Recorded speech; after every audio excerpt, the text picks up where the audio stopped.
Howdy folks, and welcome back to War Thunder with the mighty Jingles. As promised, I've been playing a lot more realistic battles lately, and the reason I'm playing more realistic than arcade battles is because in realistic you tend to find not nearly as many of the griefing, reckless, douchebag window lickers that you get flying arcade battles. Of course, less idiots isn't the same as no idiots. Yep, they're alive and well in realistic battles too. But there are definitely not as many of them in realistic as there are in arcade, and even if there were, it still wouldn't be as much of a problem because there's so much more space to fly around in and get some distance between yourselves and the ass munchers.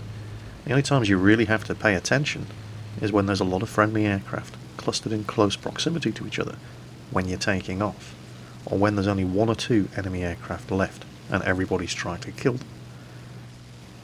Now, your biggest problem in realistic battles, certainly when you start flying them, if my experience is anything to go by, your biggest problem is going to be boredom.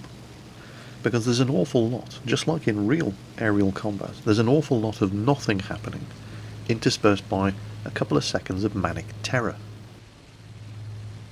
Of course, what you should be doing is using the time that it takes to actually get to the combat area to put yourself into as much of a position of advantage as you possibly can. And there's a couple of things you can do. Gain as much altitude as possible, obviously. Secondly, and people think that, there are no terrain features to take advantage of in the same way that there are in a game like World of Tanks. But, while there are no mountains and trees and hills and bushes you can hide behind in a BF-109 flying at 4,000 meters altitude, there are other things that you can use to mask your position. Clouds being the most obvious example, but also the position of the sun. Aircraft that attack their enemy with the sun behind them get spotted much, much later than those that don't. And there's a statistic from the Second World War that claims that 90% of all fighter pilots who got themselves shot down were shot down by aircraft that they never saw coming. But even if you do play everything by the book, realistic battles are not without their frustrations, especially when you've spent all this time climbing to altitude and nobody wants to come up here to fight you. So you sacrifice all that altitude, putting yourself in a perfect high tail attack position on a P-38G, only to see him get taken out right in front of you by some window licker who did everything wrong, charged a P-38 in a head-on pass, and against all the laws of probability, got away with it. And so, of course, despite the meticulous planning that you put into your approach in the first 12 minutes of the game, you now find yourself at exactly the same altitude as everybody else, without a clear advantage, and 90% of all aircraft kills in the Second World War were achieved against pilots who didn't even see what hit them. But there are steps that you can take to prevent that sort of thing from happening, and they're not terribly complicated. It's not advanced piloting skills to look behind you every now and then. I am actually finding that the biggest impediment I'm experiencing to doing well in historical battles is the reluctance of the enemy team to actually fly properly, as weird as that may sound. Because and if you play realistic battles as well, you probably know exactly what I'm talking about. We'll spend the first 10 to 12 minutes of my approach on the game putting myself into a position where I can come at them out of the sun from a position of greater altitude, but there's never anybody up here to fight. Even the guys who are flying the aircraft that do have good climb potential, they just don't seem to want to come up to altitude and make the most of their aircraft. So you find yourself flying around at altitude, looking down at all the action. So here we are, 10 minutes into the game. Enemy fighter spotted, but he's thousands of meters below me, and there are two aircraft on him. I'm not going to give up this position to dive down on him. He'll be dead by the time I get there. There we go. There's another Zero is now diving on him. There are actually 4 of them going for this guy. I'm not going anywhere near that. For a start, he'll be dead before I get there, and secondly, even if he isn't, with that many friendly fighters in such close proximity, it'd be like flying an arcade game. I would be at more danger from friendly fire than from the Yak pilot. So I do the sensible thing. I maintain my altitude advantage, and I keep looking for high altitude enemy fighters. But sometimes there just aren't any of them up here, and all of the action is happening, in defiance of the odds and common sense. All of the action is happening 5,000 meters below you. But if Murphy's Law has taught us anything, it's that the second you give in to the urge to dive down to low altitude and start going after all the grass cutters, that's exactly the point at which an enemy fighter who was lurking in the clouds at the same altitude as you and just waiting for the moment for you to give up your altitude advantage, that's when he dives on you and kills you. So you resist the urge, you maintain your altitude, you continue to fly properly, and the enemy team continue to die one by one because they're all down at ground level, apparently unaware that their aircraft is capable of going up as well as left and right. It really does just want to make me cry tears of rage and frustration when I see aircraft that have great climb potential being flown by idiots down at ground level, throwing away their aircraft's advantage and getting farmed for kills by aircraft that would have no prayer of catching them in a vertical engagement, if only they would use their aircraft in a vertical engagement. And I'm up here in my N1K just with nothing to shoot at, because everybody is down on the ground, thinking that they're playing World of Tanks. But then again, first world problems and all that. Because if any of the enemy pilots, certainly in this game, did actually know what they were doing, and were up here at my altitude, they'd probably be kicking my ass. Because I'm not that good. I know the theory, I'm not that good at putting it into practice. So, and there we go. I've just spent 15 minutes flying around, haven't pulled the trigger once. Everybody on the enemy team has died below 1,000 meters altitude, bar one pilot. Ah, realistic battles. You so silly. Well, what felt like an eternity later, we finally locate the last remaining enemy pilot, and now there's absolutely no point whatsoever in maintaining altitude, because he's the only one left to kill, and he's all the way down there. But a lot of people are under the impression, particularly people that haven't flown realistic battles, they're under the impression that everybody who plays realistic battles is Baron Manfred von Richthofen. Right? They're absolute killers in the air, but they're really not. They're really, really not. For a start, I play realistic battles, and I mostly suck.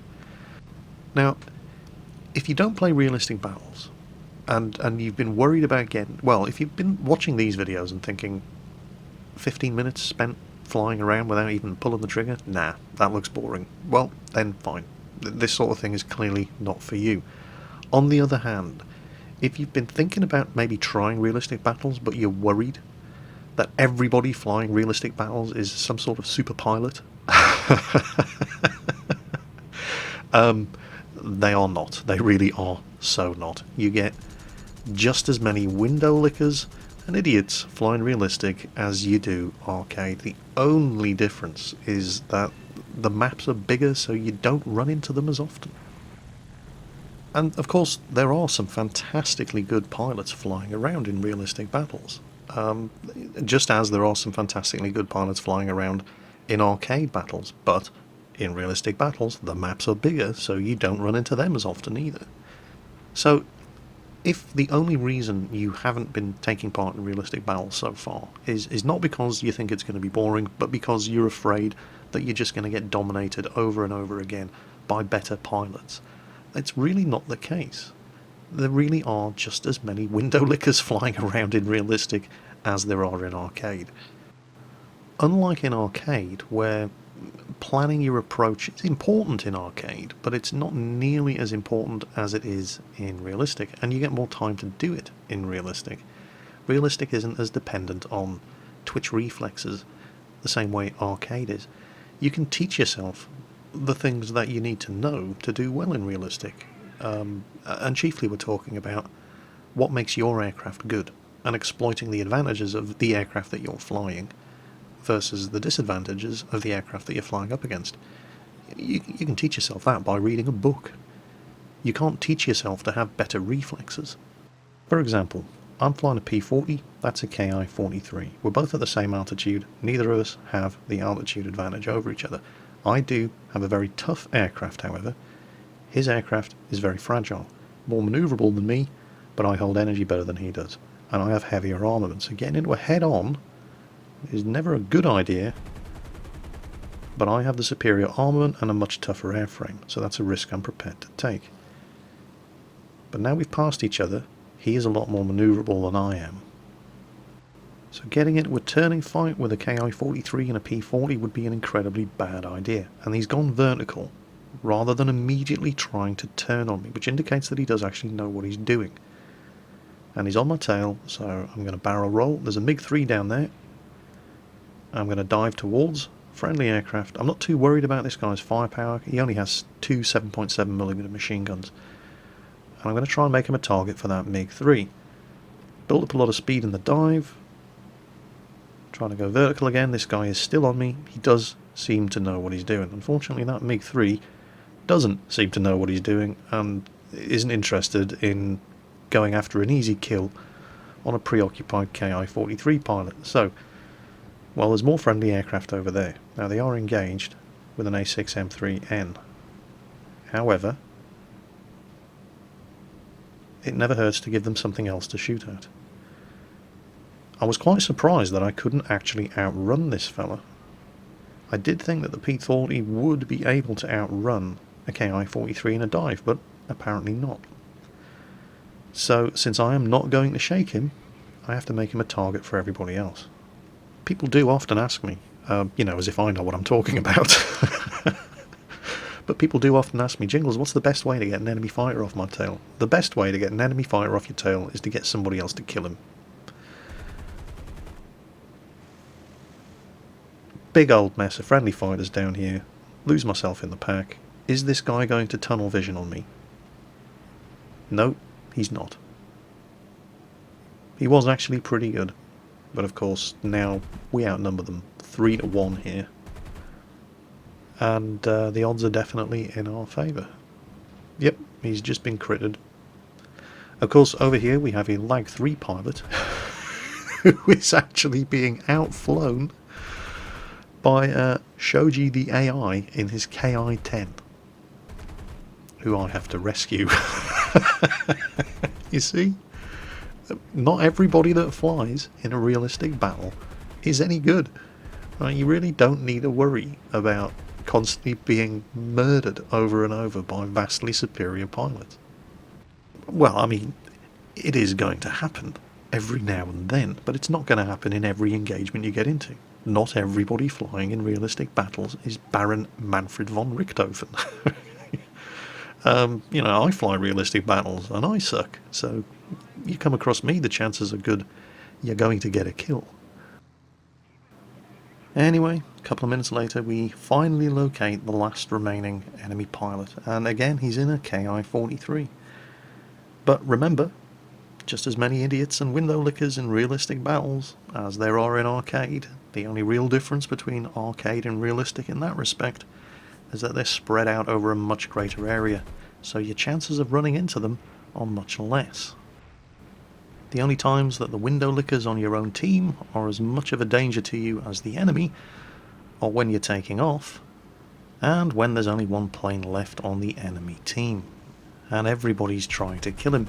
And ironically enough, I managed to successfully evade a very good pilot in the Ki-43 for around 2 minutes without taking a single hit from him. And the only damage my aircraft took in this entire realistic battle was, you guessed it, friendly fire from my own team when I was on the tail of the last remaining enemy fighter. You really don't have to be worried that you're not good enough to fly in realistic battles. No matter how much you think you suck, I guarantee you are at the very least going to be as good as the majority of people who play realistic battles on a regular basis. You really don't have anything to lose by getting stuck in and having a go. As always folks, watch your six, and I'll catch you next time.